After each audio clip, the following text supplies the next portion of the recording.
Friends, आज के इस वीडियो में हम करने वाले हैं क्वेश्चन नंबर 5, 6 और 7। और ये मैथ है हमारा क्लास 9th का एनसीईआरटी। और इसके हमने पिछले 4 क्वेश्चन कंप्लीट कर चुके हैं और इसका इंट्रोडक्शन भी। और जो पीछे के चैप्टर है बचे हुए, वो हमने 7 चैप्टर कंप्लीट कर दिए हैं। अगर आपने नहीं देखा है वीडियो तो एक प्ले लिस्ट बनी हुई है, आप देख सकते हैं लाइन वाइज। तो शुरू करते हैं आज के वीडियो को। तो हमारा प्रश्न संख्या कौन सा है? 5। प्रश्न संख्या 5 में क्या है? समांतर चतुर्भुज ए बी सी डी के विकर्ण बी डी पर दो बिंदु पी और क्यू इस प्रकार स्थित है कि डी पी बराबर है बी क्यू के। देखिए आकृति, तो आकृति कुछ इस प्रकार दे रखी। अगर हम इसे ऐसा बना ले तब भी कोई दिक्कत नहीं है, क्योंकि सेम ही है। तो उसमें आप थोड़े से कंफ्यूज हो जाएंगे और इसमें नहीं होंगे।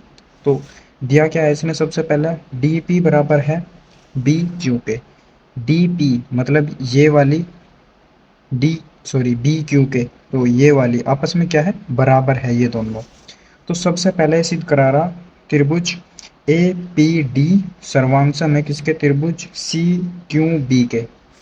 कौन कौन से जो त्रिभुज है ये सर्वांगसम करा रहा?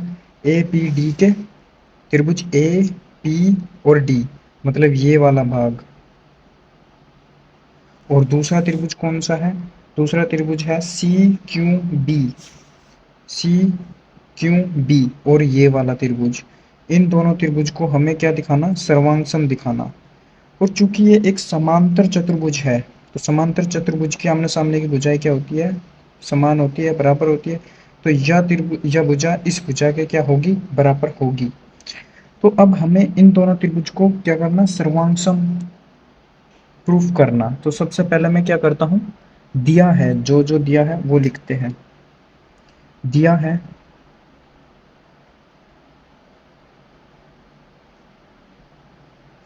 तो सबसे पहले इसने क्या दिया हमें? जो डी ए बराबर है किसके?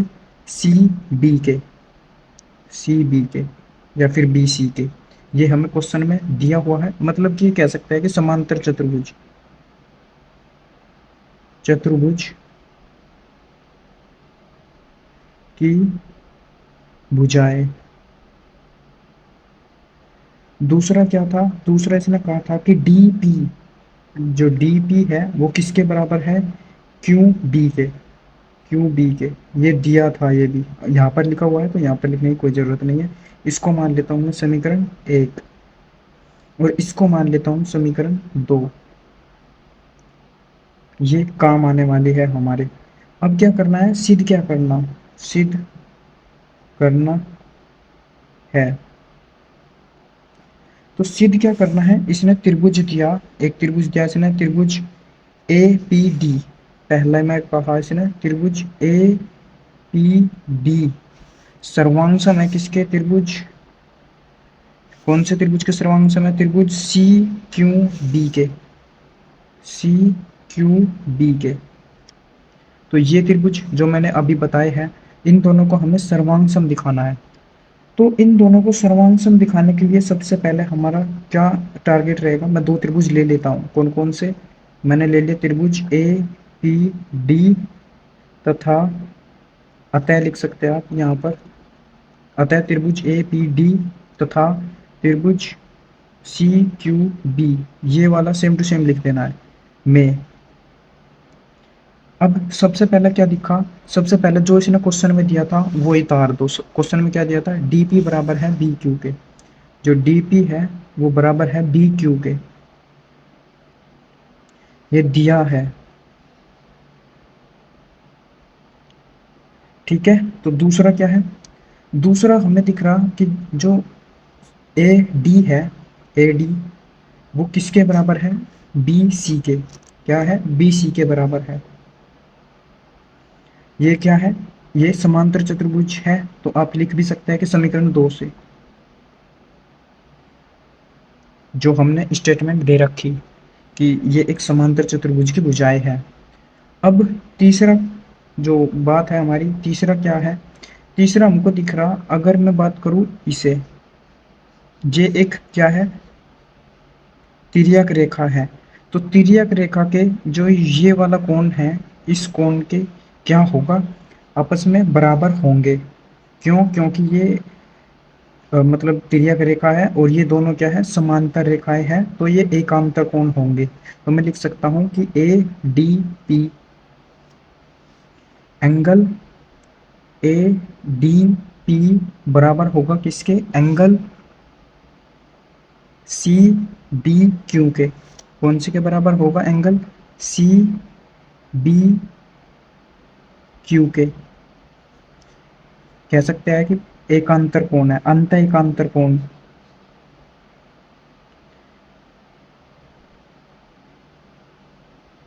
अंत एकांतर कोण। ठीक है, अब हमें क्या क्या मिला, एक साइड मिली, दूसरी भी साइड है, तीसरा क्या है, एंगल है। तो ये साइड है, ये भी साइड है, ये बीच में क्या है, एंगल। तो मैं कह सकता हूं कि साइड एंगल साइड नियम से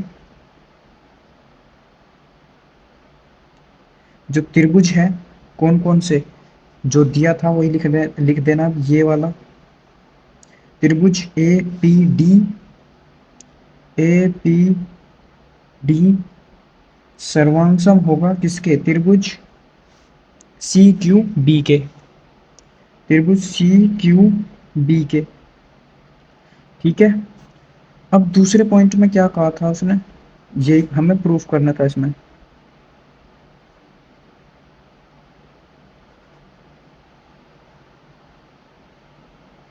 ठीक है, अब दूसरे में क्या कहा था इसने, दूसरे में इसने हमको बोला कि ए पी बराबर है सी क्यू के। ए पी मतलब ये वाली भुजा बराबर है किसके, सी क्यू के, इस वाली के। तो हम लिख सकते हैं कि ए पी बराबर होगी किसके, सी क्यू के। किससे, by C P C T से। ठीक है, थर्ड में क्या है हमारा,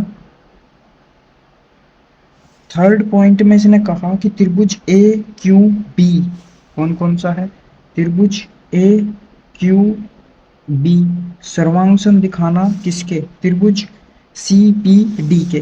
त्रिभुज सी पी डी के। अब देखते हैं कौन कौन से है, त्रिभुज ए क्यू बी, ए और जी, क्यू और बी, मतलब कि ये वाला त्रिभुज, और कौन सा त्रिभुज सी, ये वाला है, और सी पी डी, त्रिभुज सी पी डी मतलब ये वाला त्रिभुज। ये दोनों क्या दिखाने, आपस में सर्वांगसम दिखाने। और ये ध्यान रखना, ये वाली भुजा इस वाली भुजा के मैंने बराबर दिखा दी है, कौन सी के, by C P C T से सी क्यू के, मतलब ये वाली। ठीक है, क्योंकि ये हमारे लास्ट पॉइंट में काम आने वाली है। तो अब मुझे ये वाला त्रिभुज और ये वाला त्रिभुज क्या करने, सर्वांगसम दिखाने। तो मुझे क्या पता, जो ये आमने सामने की भुजाएं हैं ये भी आपस में क्या होंगी, बराबर होंगी। तो मैं इनको 4 पॉइंट लगा देता हूँ, ये आपस में क्या होंगी, बराबर होंगी। क्यों? क्योंकि समांतर चतुर्भुज की भुजाएं हैं। और दूसरी बात क्या है, दूसरी बात जो एंगल है, यहाँ पर भी ये क्या होगा, एकांतर कोण बना रहा। ठीक है, क्योंकि यह तिर्यक रेखा है और ये दोनों क्या है, आपस में एक दूसरे के समांतर है। तो मैं कह सकता हूं कि ये जो कोण होगा वो बराबर होगा। और तीसरी चीज क्या है, मुझे डी पी और क्यू बी ये दोनों आपस में बराबर दे रखी, बस ये भी इनको लिखना है। तो सबसे पहले तो मैं लिख सकता हूं ए बी बराबर होगा डी सी के, ए बी बराबर होगा डी सी के। ये कह सकते हैं कि समांतर चतुर्भुज की भुजाएं। ठीक है, दूसरा क्या था, दूसरा था हमारा जो कोण था, मतलब कि एंगल सी डी पी। जो कोण था कौन सा, एंगल सी पी डी बराबर होगा किसके, कोण ए बी क्यू के। कौन से कोण के बराबर होगा, ए बी क्यू के। अंतः एकांतर कोण, अंतः एकांतर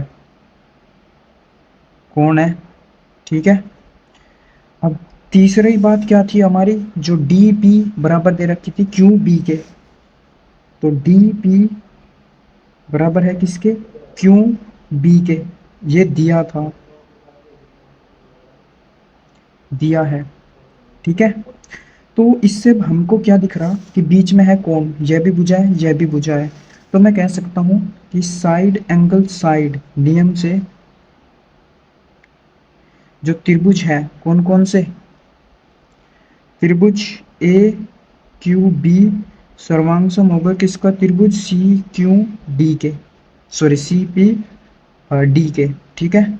अब फोर्थ पॉइंट में क्या कहा था इसने, फोर्थ पॉइंट में अगर आप देखें तो फोर्थ पॉइंट में कहा था इसने ए डी बराबर है किसके, सी पी के। A D sorry A Q बराबर है किसके, सी पी के। ए क्यू बराबर है किसके, सी पी के। तो मैं लिख सकता हूं कि ए क्यू बराबर होगा किसके, सी पी के, किससे, by C P C T से, ठीक है। अब ए क्यू कौन सी है, ए क्यू मतलब ये वाली भुजा, ठीक है। ये किसके बराबर है, सी पी के, या भी सी पी सी टी से सिद्ध करी, सी पी के। सी पी कौन सी है, ये वाली, ठीक है। तो ये वाली भुजा इसके बराबर है, ये वाली इसके बराबर है। अब इसने फिफ्थ पॉइंट में क्या कहा, फिफ्थ पॉइंट में इसने कहा है कि ए पी सी क्यू एक समांतर चतुर्भुज है। मतलब ये वाला ए पी सी क्यू ये क्या है, एक समांतर चतुर्भुज है, ये सिद्ध करना। तो आप लिख सकते हैं, क्या लिखेंगे इसमें कि जो भुजा है ए पी बराबर होगी किसके, क्यू सी के। ए पी भुजा है, ए पी भुजा है किसके बराबर होगी, क्यू सी के। ए पी भुजा है, फोर्थ पॉइंट कर रहे हैं यहाँ पर हम, ए पी भुजा है वो किसके बराबर होगी, ए पी भुजा किसके बराबर होगी, क्यू सी के, क्यू सी के। ये हम सिद्ध कर चुके हैं, कर चुके हैं। दूसरा क्या था, दूसरा है ए और जी क्यू, ए क्यू बराबर है किसके, पी सी के। ए क्यू बराबर है किसके, पी सी के, किसके बराबर है, पी सी के, पी सी के। ये भी हम सिद्ध कर चुके हैं, सिद्ध कर चुके हैं, ठीक है। अभी भी सिद्ध किया था त्रिभुज में। तो अब हमें क्या दिख रहा है इससे कि जो आमने सामने की भुजाएं हैं वो क्या है, बराबर है। और तो हम इसको कह सकते हैं समांतर भी है, तो हम इसको कह सकते हैं कि अतः जो चतुर्भुज होगा, अतः चतुर्भुज कौन सा, A C sorry A P C Q, A P C Q एक समांतर चतुर्भुज होगा, ठीक है। ये था हमारा फोर्थ मतलब इसका भाग, प्रश्न संख्या 5 का। तो अब चलते हैं प्रश्न संख्या 6 की ओर। तो प्रश्न संख्या 6 क्या है, आपको स्क्रीन पर दिख रहा होगा प्रश्न संख्या 6। तो प्रश्न संख्या 6 में इसने क्या कहा हमें, इसने एक डायग्राम दिया है इस प्रश्न में। तो मैं पेज पलट लेता हूँ। प्रश्न संख्या 6, प्रश्न संख्या 6 में इसने कहा ए बी सी डी एक समांतर चतुर्भुज है। ए बी सी डी क्या है, एक समांतर चतुर्भुज है, मतलब ये, तथा ए पी और सी क्यू क्रमशः शीर्ष लंब ए और सी के विकर्ण बी डी पर लंब है। ये दिख रहा होगा आपको, बी डी पर क्या है, लंब है, ए पी और सी क्यू एक दूसरे लंब है। तो इन दोनों पॉइंट को सिद्ध करना। तो चलते हैं इसको भी सोल्व करते हैं। तो हमारा प्रश्न संख्या कौन सा है, ये प्रश्न संख्या है हमारा 6। और इसका डायग्राम बना देता हूं मैं झट से।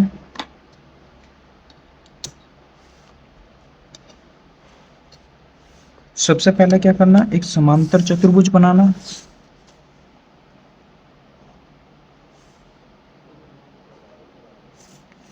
उसके बाद समांतर चतुर्भुज बनाओ सबसे पहले।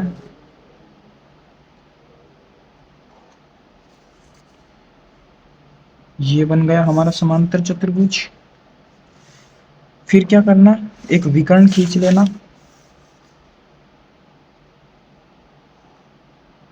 और विकर्ण से क्या है, लंब गिरे हुए हैं इस भुजा पर।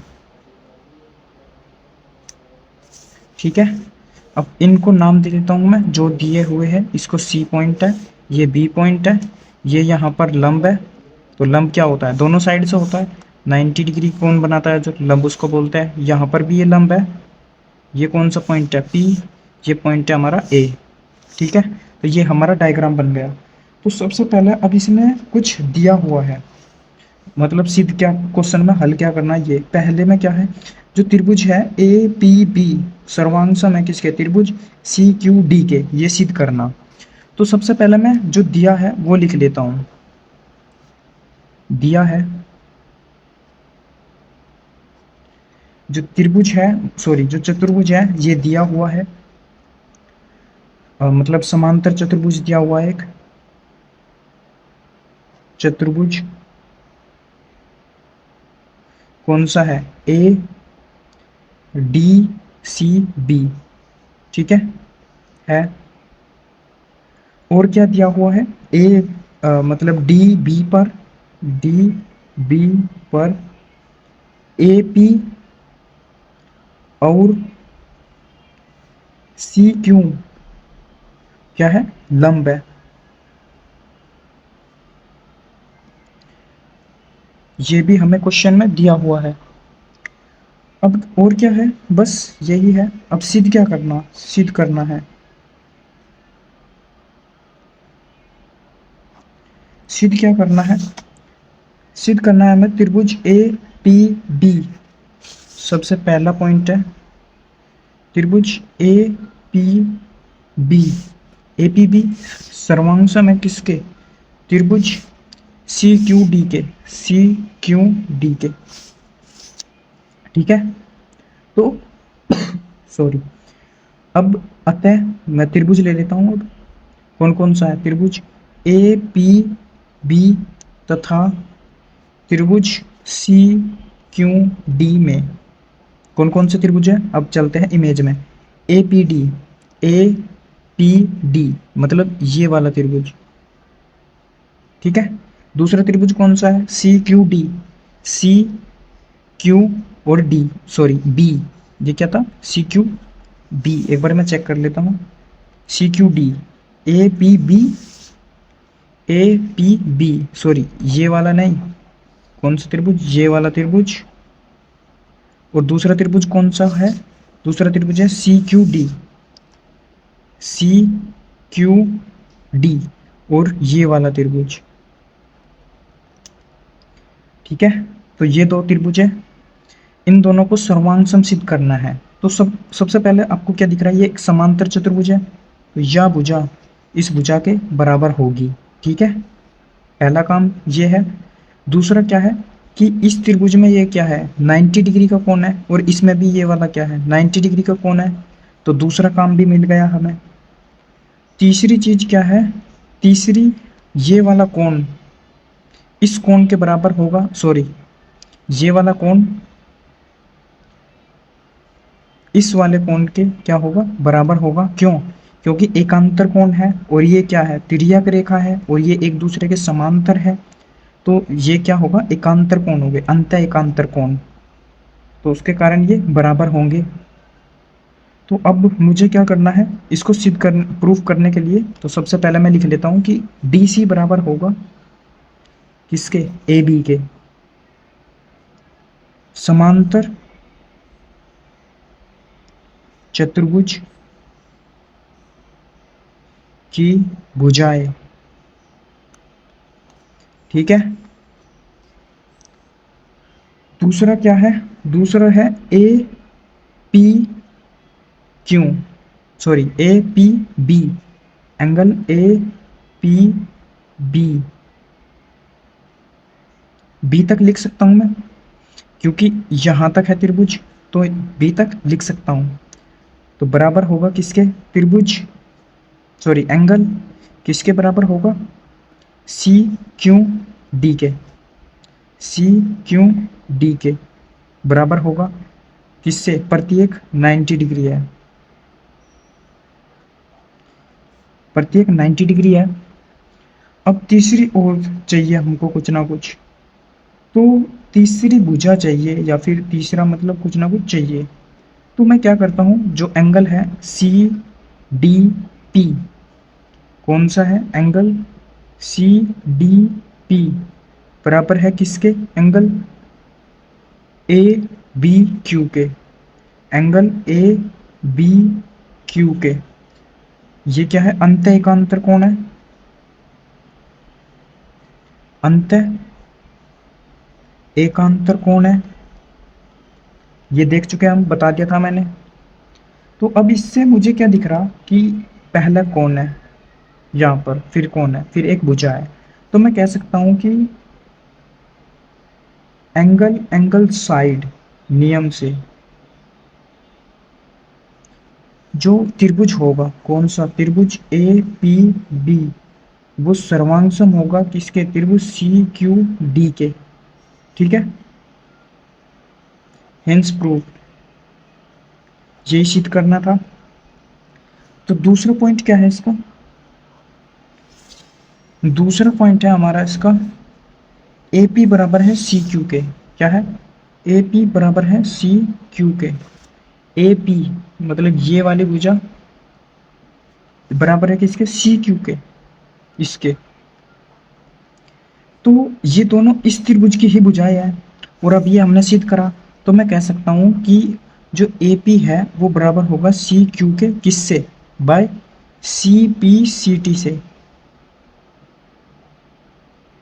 ठीक है, बस यही इसमें करना था। अब चलते हैं अगले क्वेश्चन।